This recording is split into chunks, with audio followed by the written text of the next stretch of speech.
Hello friends, आप सभी लोगों का स्वागत है आपके अपने YouTube channel math classes with Javed sir में।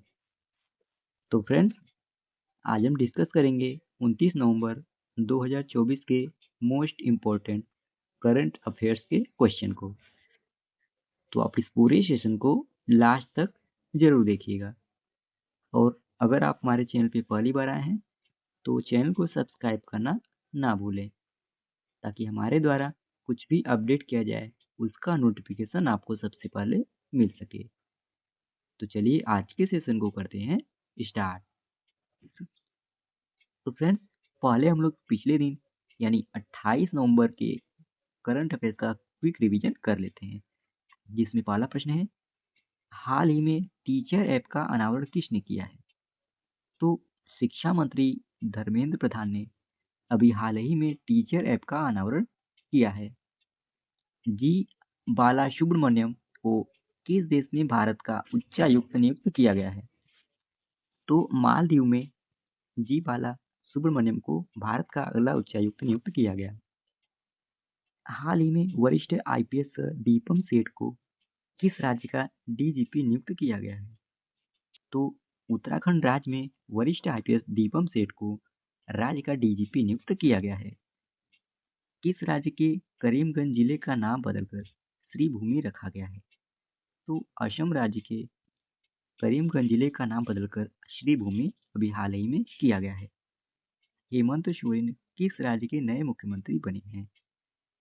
तो यह झारखंड राज्य के अभी हाल ही में नए मुख्यमंत्री बने। नवंबर 2024 में 9वां अंतर्राष्ट्रीय गीता महोत्सव का आयोजन कहाँ किया जाएगा? तो इसका आयोजन हरियाणा के कुरुक्षेत्र में किया जाएगा। भारतीय तटरक्षक बल 27 से 30 नवंबर तक SAREX-24 का आयोजन कहाँ किया जा रहा है? तो इसका आयोजन केरल के कोच्चि में किया जा रहा है। हाल ही में केंद्रीय मंत्रिमंडल ने अटल इनोवेशन मिशन 2.0 को मंजूरी दी है। यह कब तक चलेगा? तो 31 मार्च 2028 तक अटल इनोवेशन मिशन 2.0 चलेगा। राष्ट्रीय डोपिंग रोधी एजेंसी ने रेसलर बजरंग पुनिया पर कितने वर्ष का बैन लगाया है? तो इन पर राष्ट्रीय डोपिंग रोधी एजेंसी ने 4 वर्ष का बैन लगाया है। हाल ही में अंगदान दिवस कब मनाया गया है? तो यह दिवस 27 नवंबर को अभी हाल ही में मनाया गया है। अब चलिए फ्रेंड्स, हम लोग आज के सेशन को कवर कर लेते हैं, जिसमें आज का पहला प्रश्न है, भारत की किस बैंक ने जलवायु कार्यवाही के लिए यूनिसेफ के साथ समझौता किया है? इसका सही विकल्प हो जाएगा ए, यानी इंडसइंड बैंक ने अभी हाल ही में जलवायु कार्यवाही के लिए यूनिसेफ के साथ समझौता किया है। आइए डिटेल में जान लेते हैं। इंडसइंड बैंक ने 5 जिलों में जलवायु जोखिम से निपटने और सामुदायिक लचीलापन बढ़ाने के लिए यूनिसेफ के साथ साझेदारी की है। और इसमें 5 जिले कौन कौन से हैं?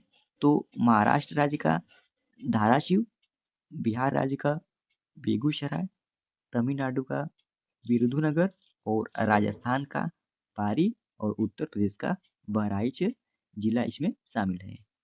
और फिर ये क्षेत्र जलवायु संबंधी आपदाओं के प्रति संवेदनशील है। अच्छा फ्रेंड्स, अब हम लोग इंडसइंड बैंक के बारे में जान लेते हैं। तो इसकी स्थापना 1994 ईस्वी में हुई थी और इसका मुख्यालय मुंबई में स्थित है और इसके वर्तमान अध्यक्ष सुमंत कठपलिया हैं। और यूनिसेफ के बारे में भी जान लेते हैं। तो इसकी स्थापना 11 दिसंबर 1946 ईस्वी में हुई थी और इसका मुख्यालय अमेरिका के न्यूयॉर्क में स्थित है। और फिर आप लोग यह भी जानते रहिए, भारत में यूनिसेफ की नेशनल एम्बेसडर करीना कपूर हैं और इसका उद्देश्य वैश्विक स्तर पर बच्चों के अधिकारों की रक्षा करना है। अगला प्रश्न है, OPCW द हेग पुरस्कार किसे प्रदान किया गया है? तो इसका सही विकल्प हो जाएगा ए, यानी भारतीय रासायनिक परिषद को अभी हाल ही में OPCW द हेग पुरस्कार प्रदान किया गया। आइए डिटेल में जान लेते हैं। OPCW द हेग पुरस्कार 2024 यह भारतीय रासायनिक परिषद को रासायनिक हथियारों के निषेध संगठन OPCW के द्वारा प्रदान किया गया है और यह पुरस्कार किसी रासायनिक उद्योग निकाय के प्रयासों के लिए प्रदान किया जाता है। और आप लोग यह भी जानते रहिए, रासायनिक हथियारों के निषेध संगठन OPCW एक अंतर सरकारी संगठन है। इसका मकसद रासायनिक हथियारों को खत्म करने के लिए वैश्विक प्रयासों को देखरेख करना है। और बात करें फिर रासायनिक हथियार निषेध संगठन, इसकी स्थापना कब हुई थी? तो इसकी स्थापना 29 अप्रैल 1997 ईस्वी में हुई थी और इसका मुख्यालय नीदरलैंड के द हेग में स्थित है। और वर्ष 2013 में OPCW को नोबेल शांति पुरस्कार से सम्मानित किया गया था। और भारतीय रासायनिक परिषद यानी ICC भारत में रसायन उद्योग का प्रतिनिधित्व करने वाली एक राष्ट्रीय संस्था है। यह संस्था रसायन उद्योग के विकास के लिए समर्पित है। ICC सूचना सुरक्षा, स्वास्थ्य और पर्यावरण से जुड़े मुद्दों पर काम करती है। और बात करें फ्रेंड्स भारतीय रासायनिक परिषद यानी ICC, इसकी स्थापना कब हुई थी? तो इसकी स्थापना सन 1938 ईस्वी में हुई थी और यह भारत में रसायन उद्योग के विकास और संवर्धन के लिए समर्पित है। अगला प्रश्न है, प्रधानमंत्री नरेंद्र मोदी 9 दिसंबर को कहां दौरा करेंगे जहां वे बीमा सखी योजना का शुभारंभ करेंगे? तो इसका सही विकल्प हो जाएगा बी, यानी हरियाणा के पानीपत में प्रधानमंत्री नरेंद्र मोदी 9 दिसंबर को दौरा करेंगे जहां पर वह बीमा सखी योजना का शुभारंभ करेंगे। आइए इसको डिटेल में जान लेते हैं। प्रधानमंत्री नरेंद्र मोदी 9 दिसंबर को हरियाणा के पानीपत में बीमा सखी योजना का शुभारंभ करेंगे और इस योजना के उद्देश्य की बात करें फिर तो भारत में महिलाओं को सशक्त बनाना इस योजना का उद्देश्य है। और हरियाणा के मुख्यमंत्री नायब सिंह सैनी जल्द ही इसके विवरण की घोषणा करेंगे। और इस योजना के लाभ की बात करें तो इस योजना के तहत वित्तीय सहायता दी जाएगी और महिलाओं को बीमा उत्पादों तक पहुंच मिलेगी, साथ ही कौशल विकास के लिए प्रशिक्षण भी दिया जाएगा। इस सहायता का उद्देश्य महिलाओं का आत्मविश्वास और स्वतंत्रता बढ़ाना है। अच्छा फ्रेंड्स, अब हम लोग हरियाणा राज्य से संबंधित कुछ महत्वपूर्ण करंट अफेयर्स का रिवाइज कर लेते हैं। तो वन मित्र योजना का उद्घाटन हरियाणा राज्य सरकार के द्वारा किया गया। हरियाणा ने बॉक्सिंग सब जूनियर नेशनल चैंपियनशिप जीती है। 2024 में पहली बार वैश्विक महिला कबड्डी लीग की शुरुआत कहाँ की गई है? तो हरियाणा में की गई है। और NTPC हरियाणा राज्य में ग्रीन चारकोल संयंत्र स्थापित करेगी। और हरियाणा उच्च न्यायालय के मुख्य न्यायाधीश न्यायमूर्ति सील नागू बने हैं। हरियाणा राज्य सरकार ने 5000 युवाओं को नौकरियां प्रदान करने के लिए IT सक्षम युवा योजना की शुरुआत की है। हरियाणा ने पंजाब राज्य को GDP में पीछे छोड़ दिया है। अगला प्रश्न है, 2025 में ऐतिहासिक सेना दिवस परेड की मेजबानी कौन करेगा? इसका सही विकल्प हो जाएगा बी, यानी पुणे यह 2025 में ऐतिहासिक सेना दिवस परेड की मेजबानी करेगा। आइए डिटेल में जान लेते हैं। सेना दिवस परेड 15 जनवरी 2025 को पुणे में होगी, जो पहली बार है जब पुणे इस प्रतिष्ठित कार्यक्रम की मेजबानी करेगा। और बात करें फ्रेंड्स, सेना दिवस परेड किसकी याद में आयोजित किया जाता है? तो सेना दिवस परेड को फील्ड मार्शल KM करियप्पा की याद में इसको आयोजित किया जाता है। वे भारतीय सेना के पहले भारतीय कमांडर इन चीफ थे। उनकी नियुक्ति 1949 में हुई थी। यह परेड स्वतंत्रता के बाद भारत के सैन्य नेतृत्व को दर्शाती है। और 2025 की parade Bombay engineering group and centre में होगी। और आप लोग यह भी जानते रहे फ्रेंड्स, परंपरागत रूप से परेड दिल्ली में आयोजित की जाती थी। 2023 में भारतीय सेना ने परेड को अन्य शहरों में भी आयोजित करना शुरू कर दिया। सबसे पहले बेंगलुरु में इस कार्यक्रम की मेजबानी की, उसके बाद 2024 में उत्तर प्रदेश की राजधानी लखनऊ ने, और 2025 में पुणे इसकी मेजबानी करेगा। अच्छा फ्रेंड, क्वेश्चन हमारा महाराष्ट्र राज्य से संबंधित था, तो हम लोग महाराष्ट्र राज्य के करंट अफेयर्स का रिवाइज कर लेते हैं। तो सुजाता सौनिक महाराष्ट्र की पहली महिला मुख्य सचिव बनी। महाराष्ट्र ने 2024 के लिए सर्वश्रेष्ठ कृषि राज्य पुरस्कार जीता है। महाराष्ट्र सरकार ने गाय को राज्य माता घोषित किया है। और एफडीआई का सबसे बड़ा प्राप्तकर्ता राज्य महाराष्ट्र बना है। राष्ट्रपति द्रौपदी मुर्मू ने विश्व शांति बुद्ध विहार का उद्घाटन अभी हाल ही में महाराष्ट्र में किया है। 27वें राष्ट्रीय युवा महोत्सव का आयोजन महाराष्ट्र के नासिक शहर में किया गया। महाराष्ट्र सरकार ने जनजाति विश्वविद्यालय स्थापित किए जाने की घोषणा की है। और महाराष्ट्र से संबंधित कुछ लोक नृत्य को भी देख लेते हैं। तो धनगरी गाजा, तमाशा, लावड़ी, कोली, यह महाराष्ट्र से संबंधित कुछ महत्वपूर्ण लोक नृत्य हैं। और यहाँ पर जो नेशनल पार्क है उसको भी हम लोग देख लेते हैं। तो ताड़ोबा राष्ट्रीय उद्यान, नावेगांव बांध राष्ट्रीय उद्यान, संजय गांधी राष्ट्रीय उद्यान, गुगामल राष्ट्रीय उद्यान, चांदोली राष्ट्रीय उद्यान, पंडित जवाहरलाल नेहरू राष्ट्रीय उद्यान, यह नेशनल पार्क महाराष्ट्र राज्य में स्थित है। अच्छा फ्रेंड्स, अब हम लोग महाराष्ट्र राज्य के बारे में जान लेते हैं। तो इसकी स्थापना 1 मई सन 1960 ईस्वी में हुई थी। और महाराष्ट्र की राजधानी मुंबई है। और महाराष्ट्र के मुख्यमंत्री ने अपने पद से इस्तीफा दे दिया फ्रेंड्स। तो अभी यहाँ पर कोई नए मुख्यमंत्री की घोषणा नहीं हुई है। और महाराष्ट्र के राज्यपाल सीपी राधाकृष्णन है।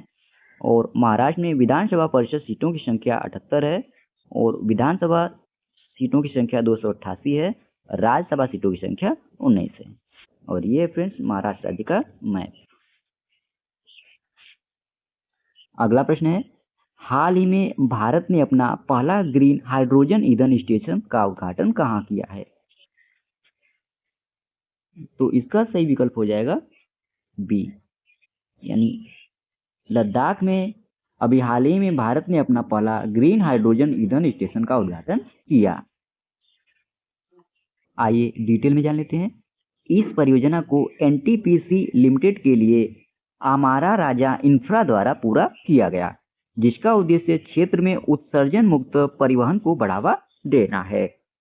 और बात करें फ्रेंड्स, इस परियोजना का उद्घाटन किसके द्वारा किया गया? तो इसका उद्घाटन केंद्रीय मंत्री मनोहर लाल के द्वारा किया गया। और ग्रीन हाइड्रोजन ईंधन स्टेशन एक व्यापक ग्रीन मोबिलिटी पहल का हिस्सा है, जो लेह में हाइड्रोजन ईंधन सेल बसों के संचालन को सक्षम बनाता है। भारत का एक उच्च ऊंचाई वाला क्षेत्र जो 3400 मीटर ऊंचाई पर स्थित है, यहाँ 25 डिग्री सेल्सियस से 30 डिग्री सेल्सियस तक का अधिक तापमान रहता है। यह क्षेत्र अब हरित रहित पहल का केंद्र बन गया है। और फ्रेंड्स, आप लोग यह भी जानते रहिए, ग्रीन हाइड्रोजन नीति लागू करने वाला भारत का पहला राज्य असम है। और भारत का पहला ग्रीन हाइड्रोजन प्लांट स्थापित करने वाला राज्य असम है। अच्छा फ्रेंड्स, आप लोग यह भी जानते रहिए, उत्तर प्रदेश में पहली नाइट सफारी लखनऊ में बनाई जा रही है। विश्व के पहले ऊ के आकार के मंदिर का उद्घाटन राजस्थान में किया गया। दुनिया की पहली महिला बस डिपो यानी सखी डिपो का उद्घाटन अभी हाल ही में दिल्ली में किया गया। दुनिया का सबसे बड़ा क्रिकेट स्टेडियम यह अहमदाबाद में स्थित है। दुनिया की पहली हाइड्रोजन ट्रेन यह जर्मनी के द्वारा विकसित की गई। दुनिया का पहला 6G डिवाइस यह जापान के द्वारा लॉन्च किया गया। दुनिया की पहली वैदिक घड़ी यह उज्जैन में स्थित है, जिसका नाम विक्रम है। दुनिया का पहला लकड़ी का सैटेलाइट लॉन्च करने वाला देश जापान बना है। दुनिया का पहला कृत्रिम सूर्य यह चीन के द्वारा बनाया गया है। दुनिया का पहला CO2 संयंत्र यह आइसलैंड के थ्रू बनाया गया है। और दुनिया का पहला हाई एल्टीट्यूड वाला पैरा स्पोर्ट सेंटर यह लद्दाख के लेह में इसको बनाया जाएगा। अगला प्रश्न है, गेल्फू माइंडफुलनेस सिटी कौन सा देश विकसित कर रहा है? तो इसका सही विकल्प हो जाएगा सी, यानी भूटान देश यह गेल्फू माइंडफुलनेस सिटी को विकसित कर रहा है। आइए डिटेल में जान लेते हैं। गेल्फू माइंडफुलनेस सिटी को भूटान विकसित कर रहा है। यह शहर भूटान के दक्षिणी हिस्से में असम की सीमा पर बसा है। यह 2500 वर्ग किलोमीटर में फैला हुआ है और इसका लक्ष्य शून्य कार्बन स्थिति प्राप्त करना है। और फ्रेंड्स, गेल्फू माइंडफुलनेस सिटी को शून्य कार्बन या कार्बन नकारात्मक शहर कहा जाता है। यह दुनिया का पहला माइंडफुलनेस शहर होगा। इस शहर को भूटान के सकल राष्ट्रीय खुशी दर्शन के आधार पर डिजाइन किया जा रहा है। यह शहर कार्बन नकारात्मक होगा और इसमें अक्षय ऊर्जा स्रोतों का इस्तेमाल किया जाएगा और इस शहर में अलग कानून होंगे। इस शहर को बनाने में 21 वर्ष लगने की उम्मीद है। और आप लोग यह भी जानते रहे फ्रेंड्स, भारत इस परियोजना का समर्थन कर रहा है। अगला प्रश्न है, हाल ही में राष्ट्रीय दूध दिवस कब मनाया गया है? तो इसका सही विकल्प हो जाएगा डी, यानी 26 नवंबर को अभी हाल ही में राष्ट्रीय दूध दिवस मनाया गया है। आइए डिटेल में जान लेते हैं। यह भारत में श्वेत क्रांति के जनक डॉक्टर वर्गीस कुरियन की 103वीं जयंती थी। इस समारोह ने भारत की अर्थव्यवस्था और पोषण में डेयरी क्षेत्र के महत्व को उजागर किया। समारोह के दौरान राष्ट्रीय गोपाल रत्न पुरस्कार प्रदान किए गए, जो पशुधन और डेयरी में उत्कृष्टता का सम्मान करते हैं। और बात करें फ्रेंड्स, डॉक्टर वर्गीस कुरियन, इनका जन्म कब हुआ था? तो 26 नवंबर 1921 ईस्वी में केरल के कोझिकोड में इनका जन्म हुआ था और इनकी मृत्यु 9 सितंबर 2012 में गुजरात के नाडियाड में हुआ था। और इनका उपनाम श्वेत क्रांति या ऑपरेशन फल्डया धवल क्रांति के जनक कहे जाते हैं और यह father of the white revolution के नाम से भी जाने जाते हैं। और फ्रेंड्स, आप लोग यह भी जानते हैं, डॉक्टर वर्गीस कुरियन यह अमूल के संस्थापक थे। अगला प्रश्न है, हाल ही में लाल ग्रह दिवस कब मनाया गया है? तो इसका सही विकल्प हो जाएगा ए, यानी 28 नवंबर को अभी हाल ही में लाल ग्रह दिवस मनाया गया है। आइए डिटेल में जान लेते हैं। लाल ग्रह दिवस यानी रेड प्लेनेट डे 28 नवंबर को मनाया जाता है। यह दिन मंगल ग्रह की खोज के महत्वपूर्ण घटनाओं को याद करने के लिए मनाया जाता है। खासकर इस दिन को 1964 ईस्वी में नासा द्वारा भेजे गए पहले अंतरिक्ष यान मारियर 4 की मंगल ग्रह की ओर यात्रा की याद में मनाया जाता है, जिसने मंगल ग्रह की पहली स्वीकृति पृथ्वी पर भेजी थी। और इस दिवस के उद्देश्य की बात करें तो लाल ग्रह दिवस का उद्देश्य मंगल ग्रह के बारे में जागरूकता बढ़ाना और मंगल ग्रह पर जीवन और खोज के संभावनाओं को लेकर चर्चा करना है। अच्छा फ्रेंड्स, अब हम लोग 29 नवंबर 2024 के करंट अफेयर्स के क्विज क्वेश्चन को कवर कर लेते हैं। और फ्रेंड्स, इसमें हमने कुछ रिवाइज क्वेश्चन भी मेंशन किया है। पहला प्रश्न है, हाल ही में प्रधानमंत्री नरेंद्र मोदी को किस पुरस्कार से सम्मानित किया गया? तो भारत के प्रधानमंत्री नरेंद्र मोदी को अभी हाल ही में doctor Martin Luther king junior global peace award से सम्मानित किया गया। 25 नवंबर को नई दिल्ली में टीचर ऐप का अनावरण किसने किया है? तो केंद्रीय शिक्षा मंत्री धर्मेंद्र प्रधान ने 25 नवंबर को नई दिल्ली में टीचर ऐप का अनावरण किया। केंद्र सरकार ने प्रधानमंत्री जनमन योजना के अंतर्गत कहाँ 76 सड़कों के निर्माण की मंजूरी दी है? तो आंध्र प्रदेश राज्य में केंद्र सरकार ने प्रधानमंत्री जनमन योजना के अंतर्गत 76 सड़कों के निर्माण की मंजूरी दी है। देश की प्रकृति परीक्षण अभियान किस राज्य में शुरू हुई है? तो यह आंध्र प्रदेश में शुरू हुई है। एकनाथ शिंदे किस राज्य के मुख्यमंत्री थे जिन्होंने अपने पद से इस्तीफा दे दिया है? तो महाराष्ट्र के मुख्यमंत्री एकनाथ शिंदे ने अभी हाल ही में अपने पद से इस्तीफा दिया है। 2024 का formula one world drivers championship का खिताब किसने जीता है? तो इसे मैक्स वर्स्टेपेन ने जीता है। और सद्या विजय महोत्सव का आयोजन कहाँ किया गया?